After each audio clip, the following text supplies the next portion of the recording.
Freitas, nós temos, então, neste nosso segundo bloco, o outro fato mais importante do dia, que foi a migração do Sérgio Moro para a União Brasil. Deixou o Podemos e foi para a União Brasil. Tá? Inclusive, essa reportagem a gente deu em primeira mão, logo cedo. Né? Eu estou vendo alguns órgãos de imprensa se apropriando do furo.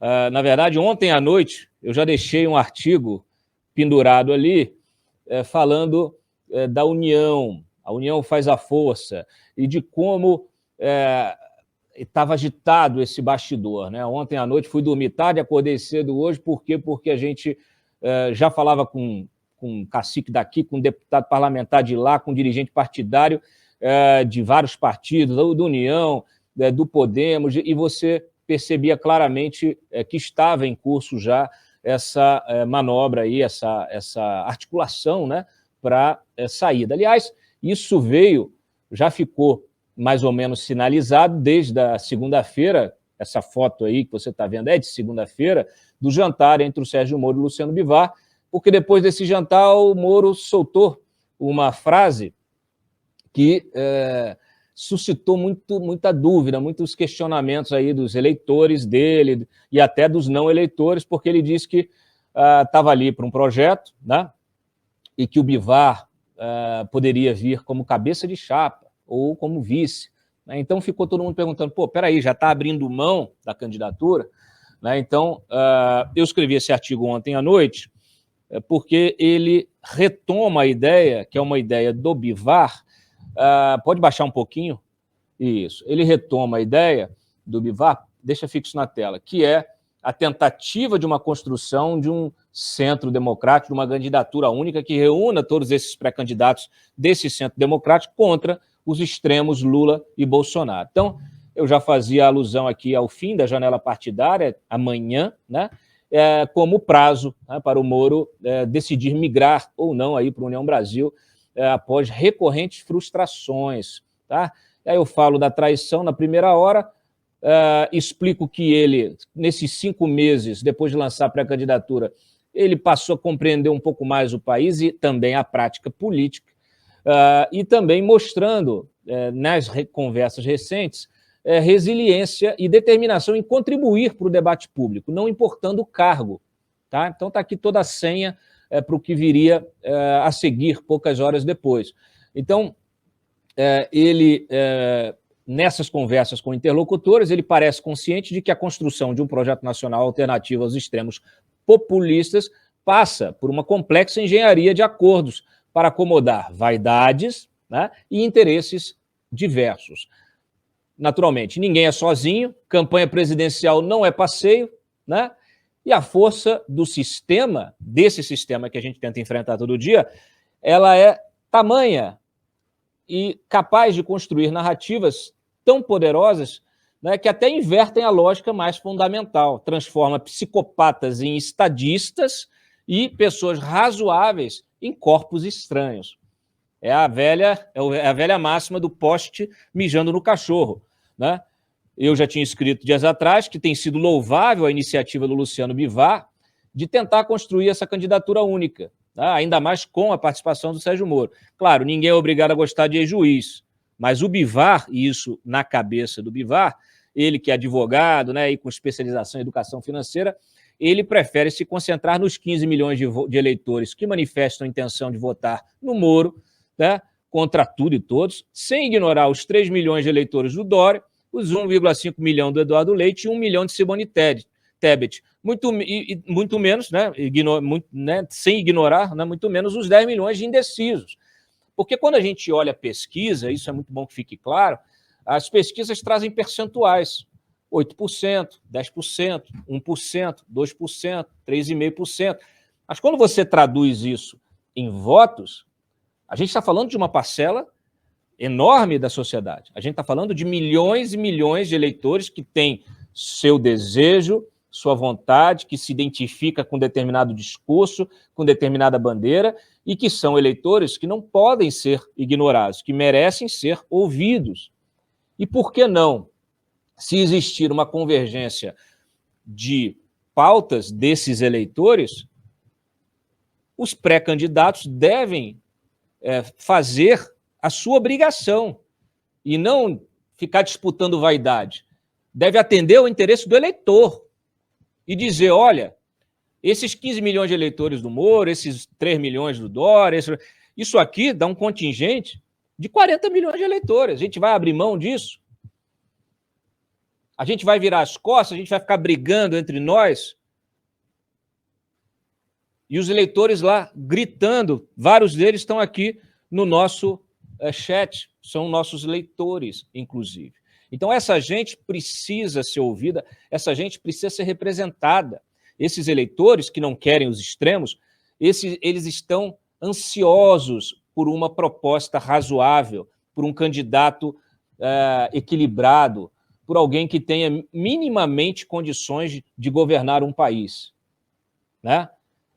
Então, dito isso, aí a gente vem para o dia de hoje com esse anúncio da decisão de migrar para a União Brasil. Depois o Moro passou a ligar para os senadores, etc. e tal, finalmente aí fez uma postagem na rede social em que ele oficialmente diz que está abrindo mão, por enquanto, né, da corrida presidencial. Então está aí, abre aspas, o Brasil precisa de uma alternativa que livre o país dos extremos, da instabilidade e da radicalização. Por isso, aceitei o convite do presidente nacional da União Brasil, Luciano Bivar, para me filiar ao partido e, assim, facilitar as negociações das forças políticas de centro democrático em busca de uma candidatura presidencial única. Moro afirmou que vai atuar como soldado da democracia. A troca de legenda foi comunicada à direção do Podemos, a quem agradeço todo o apoio, para ingressar no novo partido, abro mão, neste momento, da pré-candidatura presidencial e serei um soldado da democracia para recuperar o sonho de um Brasil melhor. Então está aí a declaração do Moro, que naturalmente aí traz um quê de discurso aí, de desapego, né, de um discurso efetivamente de quem não está amarrado a essas vaidades, mas não é só isso. A gente sabe que as condições de permanência do Sérgio Moro no Podemos, elas ficaram insustentáveis. E aí eu chamo aqui para o artigo que eu publiquei mais cedo, mostrando o seguinte, que o Moro, primeiro, que o Moro foi traído e ele tem consciência de que poderá ser traído de novo, tá? Põe na tela, por favor. Eu não achei aqui na pauta, Freitas. Eu acho que acabou ficando de fora, mas está aí. Ótimo, muito obrigado. Pode baixar um pouquinho. Então, o que eu digo nesse artigo aí? Que o Moro tentou, até o fim, manter a sua pré-candidatura à presidência pelo Podemos, mas foi surpreendido nos últimos dias com a visita de Renato Abreu e de 3 senadores dispostos a dissuadi-lo da disputa. Com pesquisas debaixo do braço, a presidente do Podemos e alguns dos principais nomes da legenda pediram ao ex-juiz para desistir. A campanha já vinha sofrendo boicote financeiro do partido e vários fornecedores estão com pagamentos atrasados. Mas o coordenador da campanha, o advogado Luiz Felipe Cunha, vinha buscando doações de empresários para tentar, vamos dizer assim, preencher esse buraco, essa lacuna que deveria estar sendo aí feita, né? Esses pagamentos deveriam estar sendo feitos pelo partido, não estão sendo feitos, estão atrasados. Então, o Felipe Cunha foi atrás de doadores para tentar manter a máquina girando de uma forma legítima, aí, sem caixa 2, sem caixa 3, né? Que são as práticas que nós conhecemos aí das gestões anteriores. O fato é o seguinte, a ofensiva política da visita, das ligações, foi a gota d'água. Permanecer na legenda diante desse cenário inóspito seria um suicídio político, inclusive.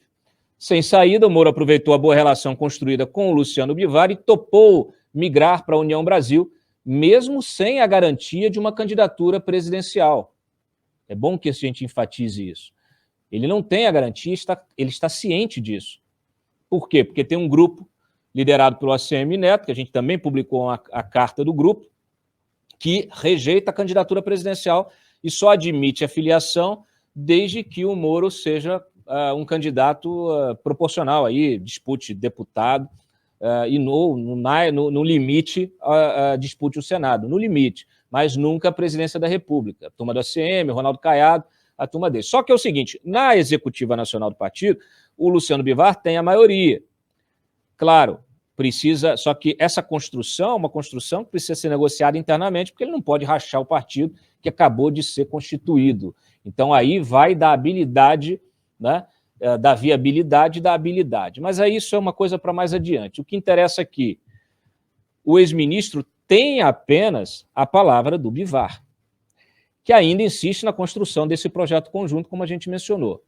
A turma da CM não aceita, na cabeça de chapa, no máximo ao Senado, de preferência a deputado, mas alguns ajustes ainda precisariam ser feitos no caso do Senado. Moro foi traído uma vez e sabe que poderá ser traído de novo, mas ficou sem opções, ou seja, ele está indo. Antes ele ia... pode botar o Graeb, por favor, na tela? Graeb, a visão que eu tenho é o seguinte, o Moro estava sendo devorado por bagrinhos, né? E ele resolveu pular no tanque dos tubarões. Falei assim, pelo menos é a morte rápida, não a morte lenta. É uma boa descrição essa.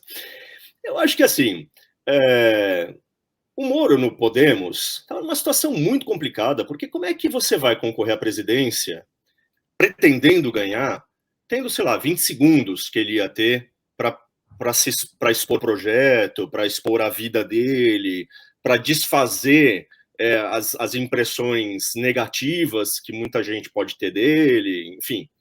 Ele tem que fazer muitas coisas numa campanha que 20 segundos só não dá. Então, não é ruim ele ter saído do Podemos.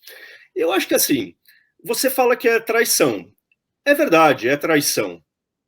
Mas a gente acha que, assim, o auge da vida de um partido político é ter um candidato bom à presidência, né? Eu acho que isso não é no Brasil. Isso pode valer para os Estados Unidos, por exemplo. No Brasil, o que interessa, os partidos vivem em função de eleição de deputado. Um estudioso fez a conta aí, com base nos números atuais, cada deputado estadual eleito para o partido rende 10 milhões de reais ao longo de uma legislatura para o partido, certo? É dinheiro. É aquilo de que os partidos precisam para sobreviver, para crescer e tudo mais. Assim funciona. Então, botando toda a grana numa candidatura presidencial que estava com dificuldades, o Podemos corria o risco de não eleger o presidente e, ainda por cima, não cumprir a cláusula de barreira, né? E assumir. Ia ser um partido que ia... Pum! Né? Podia acontecer o contrário também. O Moro podia ser um grande puxador de votos para o Podemos, mas parece que as contas não estavam fechando, né? A minha leitura é essa. Eu não tenho, como ao contrário de você, eu não tenho informação, né? Eu não conversei com as pessoas do partido. Mas, assim, partido pequeno é isso, né? Talvez o Podemos tenha querido dar um passo maior do que a perna.